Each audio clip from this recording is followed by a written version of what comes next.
HSC 26 শিক্ষার্থীর ইংরেজির পুরো 100 মার্কের টেনশন দূর করবে এই ভিডিওতে, কারণ পরিপূর্ণ সাজেশন পাচ্ছ পুরো 100 মার্কের জন্য এবং ইনশাল্লাহ এই ফাইনাল সেশন তোমার পার্ট এ পার্ট বি দুইটাই কভার করে দিবে। তার সাথে তুমি 5 জুলাই একটা দিন টাইম পাচ্ছ, এই একদিনের মধ্যে কীভাবে কি কভার করবা সেটা শিখাবো।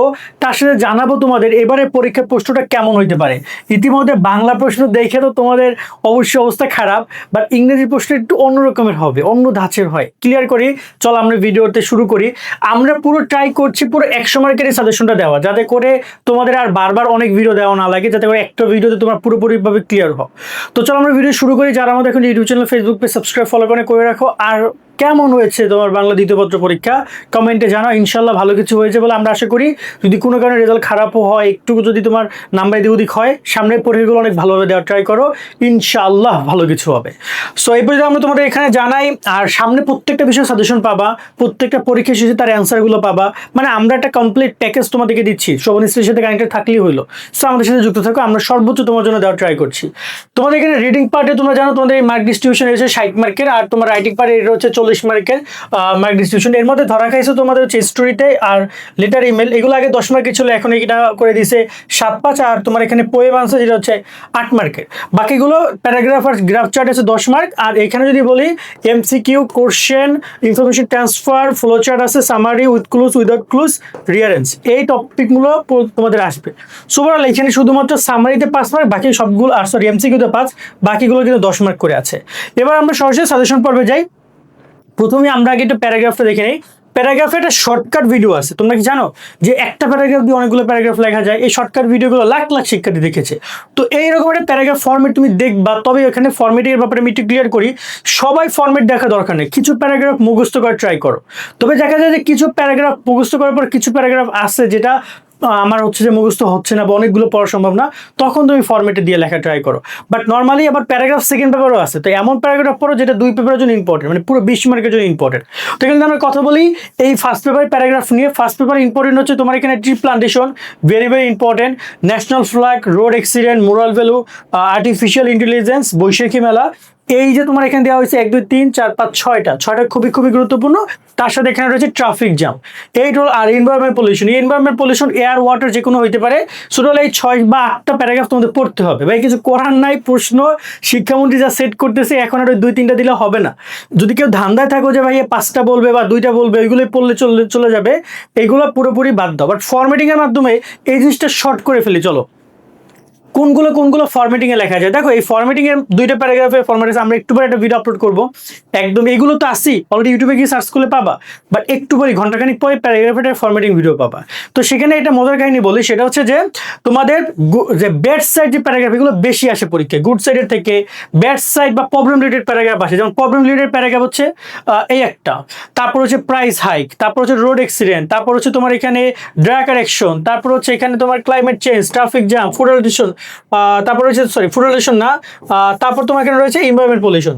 তো দেখো 1 2 3 4 5 6 7টা প্যারাগ্রাফে কিন্তু তোমার কি প্রবলেম রিলেটেড। ওই একটা প্যারাগ্রাফ লিখলে তুমি শর্টটা লিখতে পারবা। সো তুমি ট্রাই করো ওইটা বাদে বাকি যেগুলো রয়েছে, tree plantation, national flag, moral value, artificial intelligence, Baishakhi Mela, এগুলো পড়ে যাওয়ার জন্য আশা করি বুঝেছো। আর ওইগুলো ফরম্যাট দিয়ে লেখা ট্রাই করো। তো এভাবে পড়লে মোটামুটি ক্ষেত্রে দেখা যায় যদি তুমি 6-7টা প্যারাগ্রাফ মুখস্থ করাই লাগে ভাইয়া 10 মার্কের জন্য, এত ইজি না 10টা মার্ক, ঠিক আছে, যে পড়বা পড়ে চলে আসবে। এই পর্ব যদি আমরা দেখি তোমাদের রয়েছে, এরপরে কি রয়েছে, পরের মধ্যে স্টোরি রয়েছে, গ্রাফ রয়েছে, গ্রাফ এবং চার্ট। দেখো কোনো ক্ষেত্রে আগের বোর্ডগুলো যেটা করতো যে কোনো বোর্ডে গ্রাফ আসতো, কোনো বোর্ডে চার্ট। বা যদি আবার প্রশ্ন ম্যাক্সিমাম পসিবিলিটি আসছে 70 থেকে 80% তোমার এটা গ্রাফ আসবে পরীক্ষায়। কোনো কারণে আবার চার্টও আসতে পারে, বাট চার্ট আসলে এই চার্ট করে দেখে যাবা। আর আমি পরামর্শ দিব, এখানে চার্টের আমাদের একটা ভিডিও করা আছে, যে তুমি যে কোনো পাই চার্ট লিখতে পারবে। এটা 25-এ করছিলাম, আমাদের এবার রিপিট করা হয় না। ওই একটা চার্টের ভিডিও দেখো, এটা প্রায় মানে 50-60 শিক্ষার্থী দেখেছে। তো ওরা মোটামুটি ওদের পাই চার্ট ওরা কাভার করছিল এটা দিয়ে। আর গ্রাফেরও শর্টকাট ভিডিও আছে, সেটাও তোমরা দেখে নিও। আর যদি নর্মালি গ্রাফের ক্ষেত্রে তোমরা এই 6-7টা গ্রাফ তোমাকে দেখে যেতে হবে, যার মধ্যে এখানে রয়েছে তোমার এখানে ডিফারেন্ট টাইপ অফ পিপল, এখানে লিটারেসি রেট, এখানে রয়েছে ইন্টারনেট রয়েছে একটা লিভিং এবং ইউজিং ইংলিশ রয়েছে, ইন্টারনেট ইউজিং রয়েছে, মোবাইল ফোন ইউজার রয়েছে। এইগুলো পরীক্ষায় ঘুরে বেঁচে আসবে এবং এইগুলোই হয়তো একটু তোমার তোমার যে গ্রাফটা একটু আপ ডাউন হইতে পারে, তাই গ্রাফের ফরম্যাট শিখলে তোমরা যে কোনো গ্রাফ লিখতে পারবা, কোনটা ইনক্রিজ হচ্ছে, কোনটা ডিসক্রিজ হচ্ছে, কোনটা বাড়ছে, কোনটা কমছে। সো এইগুলো খুব ভালোভাবে শিখতে পারবা এবং গ্রাফেরও ফরম্যাট ভিডিও চাও কিনা বললো কমেন্ট করে আমরা দিয়ে দিব। ওকে, এর পরবর্তীতে আমরা কথা বলি এই যে ফরম্যাটের ভিডিওগুলো তো রয়েছে সেগুলো তোমরা দেখতে পারবা। স্টোরি রয়েছে, স্টোরি 2 প্রকার আসবে, একটা হচ্ছে ট্রেডিশনাল স্টোরি, একটা হচ্ছে ক্রিয়েটিভ স্টোরি। এখন যে কোনো কিছু আসতে পারে, আগে বোর্ডগুলোর ক্ষেত্রে বলতাম, বাট এখন যদি প্রশ্ন একটা ম্যাক্সিমাম পসিবিলিটি আছে ট্রেডিশনাল স্টোরি আসার। এখন আবার যদি শিক্ষা মন্ত্রণালয়ের মাথায় হাত থাকে, তারা ক্রিয়েটিভ স্টোরি দিয়ে দিলে কমন পড়ানো খুবই টাফ। যারা স্টোরি প্রপারলি লিখতে পারো তাতে আলহামদুলিল্লাহ, তবে ট্রাই করবে একটা নৈতিকতার জায়গা থেকে একটা নৈতিক মানদ বা মোরাল ভ্যালু যেগুলো আছে সেগুলো রেখে একটা স্টোরিকে ক্রিয়েটিভ আকারে এক্সপ্লেন করা। বিশেষ করে 24-25 কোশ্চেনগুলো দেখলে ক্রিয়েটিভ স্টোরি সম্পর্কে ভালোটা আইডিয়া পাবা। আর ট্রাই করো ট্রেডিশনাল স্টোরি এই 12টা রেখে যাওয়ার জন্য। এখন আবার স্টোরির আবার ফরম্যাট আছে। দেখো, স্টোরি ফরম্যাটে লেখাটা আমি কখনোই প্রেফার করি, কিন্তু আমার স্টোরি ফরম্যাট ভিডিওগুলো মিলিয়ন ভিউ। তার একটাই কারণ, সেটা হচ্ছে মানুষজন স্টোরি পড়তে চায় না। বাট ঠিক আছে, তুমি না পড়ো, মিনিমাম এই 5-7টা স্টোরি অবশ্যই তোমাকে দেখে যাওয়া উচিত, অবশ্যই দেখে যাওয়া উচিত। একদম না পড়লে হবে না, এখানে তোমার ভালোটা মার্ক আছে। তার সাথে তুমি যদি ফরম্যাট আকারে লিখতে চাও তাহলে তুমি এই ফরম্যাটটা অনুসরণ করতে পারো। এখানে একটা ফরম্যাট আমাদের ভিডিও দেওয়া আছে এবং এই ভিডিওটা লাখখানেক শিক্ষার্থী দেখেছে। আমাদের একটা ভিডিও তো মিলিয়নে হিট করেছে, ওটা জাস্ট ওই স্টোরিটা সবাই দেখছে। আমি স্টোরি বলবো তুমি আগে ওই 7-8টা মুখস্থ করো, তারপর তুমি এটা পড়ে যাও। যদি কোনো কারণে 7-8টা কমন না পড়লো তখন তুমি এটা লেখা ট্রাই করো। ওকে, আর এরপর যদি আমরা তোমাদের দেখি, এটা হচ্ছে ইনফর্মাল লেটার। ইনফর্মাল লেটারের ক্ষেত্রে তোমরা এই ইনফর্মাল লেটারগুলো পাবা। এছাড়া কিন্তু তোমাদের ইমেলও আসে, এখানে 2টা আসে, ইমেল বা ইনফর্মাল লেটার। তো ইনফর্মাল লেটারের ক্ষেত্রে তোমরা এখানে প্ল্যান অফ এসএসসি এক্সাম, এখানে প্রত্যেকটা 11টা ইম্পর্টেন্ট। ট্রাই করে 11টা ভালো করে দেখে যাওয়ার জন্য, যার মধ্যে এই 3টা, তারপর যদি এখানে কথা বলি 6, 7, 5 এবং হচ্ছে তোমার এখানে রয়েছে এইগুলো একটু বেশি ইম্পর্টেন্ট। ওকে, এইগুলো একটু বেশি ইম্পর্টেন্ট, এগুলো একটু ভালো করে তোমরা দেখে যাবা। 4 আর 11 এগুলো একটু কম গুরুত্বপূর্ণ। এরপর যদি আমরা কথা বলি, এটার আপনার ফরম্যাটিং ভিডিও আছে, সেটাও যদি তোমরা দেখতে পারো, সেটা দিয়েও তোমরা অনেকগুলো লেটার লিখতে পারবা। আমার মনে হয় যে ওই ফরম্যাটিং ভিডিওটা তোমাদের খুবই কাজে দিবে। ঠিক আছে, তো এই গেল তোমার লেটার। আর এরপর যদি আমরা কথা বলি তোমাদের ইমেলের কথা, ইমেলের ক্ষেত্রে ইমেল কিন্তু তোমাদের সেকেন্ড পেপারও আছে। সো ইমেল তোমরা ট্রাই করে এই ইমেলগুলো অবশ্যই দেখে যাওয়ার জন্য, আসলে ইনশাল্লাহ এর মধ্যে আসবে, তবে ম্যাক্সিমাম পসিবিলিটি আছে ইনফর্মাল লেটার আসা। আর ইমেলেরও ফরম্যাটিং ভিডিও আছে, ট্রাই করে সে ভিডিও দেখা, তাহলে সব ইমেল কভার হয়ে যাবে তোমার। এর পরবর্তীতে তোমাদের রয়েছে শর্ট স্টোরি বা পোয়েমস। সেক্ষেত্রে তোমাদেরকে এই কটা দিয়েছি, এর বাইরে আশা করি যে আসবে না। ঠিক আছে, এবং এটা আমাদের কোনো শর্টকাট করা হয় নাই, বাট এটা রিসেন্ট যেহেতু আসছে তোমাদের সাথে যুক্ত হয়েছে, আগে কিন্তু এটা ছিল না। যাই হোক না কেন, এখন সুন্দর করে এটা কমপ্লিট করে ফেলো তোমরা, এই কটা পড়ো মিনিমাম। আশা করি তোমরা স্ক্রিনশট নিয়েছো। এর পরবর্তীতে আমরা তোমাদের দেখি, আমরা একদম সিন প্যাসেজে চলে যাই। সিন প্যাসেজে তোমার কোশ্চেনের 1-এর 2টা পার্ট এ বি, মানে তোমার এখানে এমসিকিউ এবং শর্ট কোশ্চেন, আর 2 হচ্ছে তোমার ফ্লো চার্ট। এখানে টোটাল আমরা তোমাদেরকে দিয়েছি টোটাল 17টা। এই 17, এখন দেখো হঠাৎ করে 17টা পড়া সম্ভব না, অবশ্যই তোমাকে এই জন্য আগে প্রস্তুতি নেওয়া উচিত ছিল। তারপরেও তোমরা ট্রাই করো মিনিমাম এই পাশের এই 10টা একটু ভালো করে দেখে যাওয়ার জন্য, ইনশাল্লাহ আশা করি কমন আসবে। আর এই 7টার স্ক্রিনশট নিতে পারো, পারলে এগুলো দেখে যাও।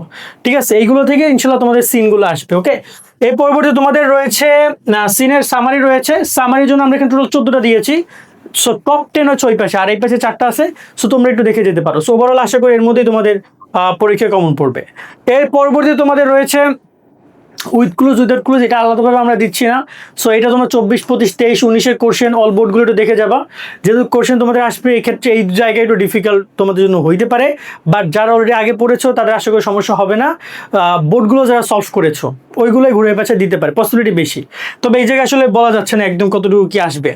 এর পরবর্তীতে রিয়ারেন্স, ইনশাল্লাহ রিয়ারেন্স তোমাদের এই 18টা রিয়ারেন্স আছে, এর মধ্যে তোমাদের আসবে।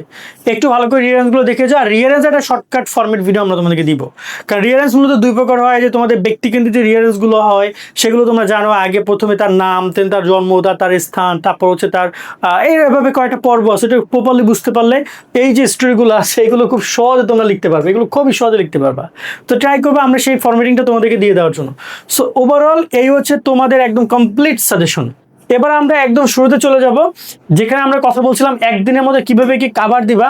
দেখো আমি কিন্তু এই তোমাদের ভিডিও শুরুতে আমরা বলে দিয়েছিলাম, বা আমরা পরীক্ষার শুরুতে বলে দিয়েছিলাম যে অন্তপক্ষে ইংরেজি আগে কাভার করে রাখো, কারণ একদিনে রিভিশনও দেওয়া সম্ভব না। সেখানে তোমরা তো এতগুলো পড়া কেমনে পড়বা। প্রশ্ন কেমন হবে এই প্রশ্নের টপিকে যদি বলি, ইংরেজি রাইটিং পার্টটা কঠিন হবে না, কারণ 4-5টা বোর্ড বা 2015-16 থেকে যদি অবজার্ভ করো মোটামুটি কমন পাবো, যেহেতু কোশ্চেন আবার একটা আসবে, একটা প্যারাগ্রাফ, একটা স্টোরি। সো যদি আনকমন তাদের ইচ্ছা করে তারা ঢুকাই দিতে পারে, তখন বাস। এখন জানি না তারা এটা করবে কিনা।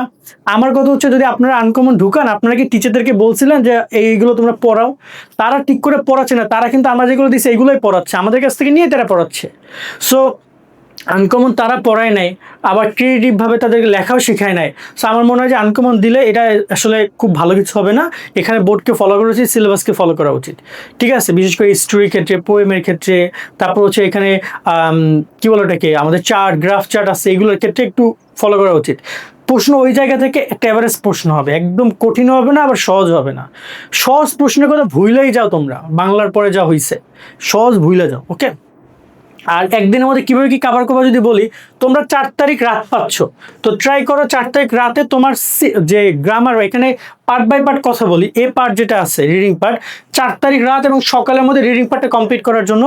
আর পরের দিন মানে 5 তারিখে বিকালবেলা এবং রাতেরবেলা ট্রাই করো তোমার হচ্ছে যে রাইটিং পার্টটা কমপ্লিট করার জন্য, ঠিক আছে? রাইটিং পার্ট মোটামুটি 2 বেলা ঠিক আছে, আর সকালবেলা রাত্রেবেলা তুমি যদি, তোমার ওখানে প্রায় 60 মার্ক, তো তাই তোমাকে একটু ভালো সময় দেওয়া লাগতে পারে। তাই পরীক্ষা দিয়ে এসে ভিডিও যে দেখছো ট্রাই করো রাত্রেবেলা থেকে বা সন্ধ্যা পর থেকে বা বিকেলবেলা থেকে একদম পরের দিন দুপুরবেলা পর্যন্ত তুমি টানাই তোমার রিডিং পার্ট পড়ছো, ঠিক আছে? আর রাইটিং পার্ট দুপুরের পর থেকে খাওয়া দাওয়া করে শুরু করে একদম রাত 2 পর্যন্ত জেগে থাকো, সেটাও পর্যন্ত কাভার করে যতটুকু পারো ঘুমাও। তুমি ফরম্যাটিং করে দেখে নিও, তাহলে তোমার জন্য ভালো হবে। আজকের মতো ভিডিও এখানে শেষ করছি, সকলে অনেক অনেক ভালো থাকবা। আল্লাহ হাফেজ।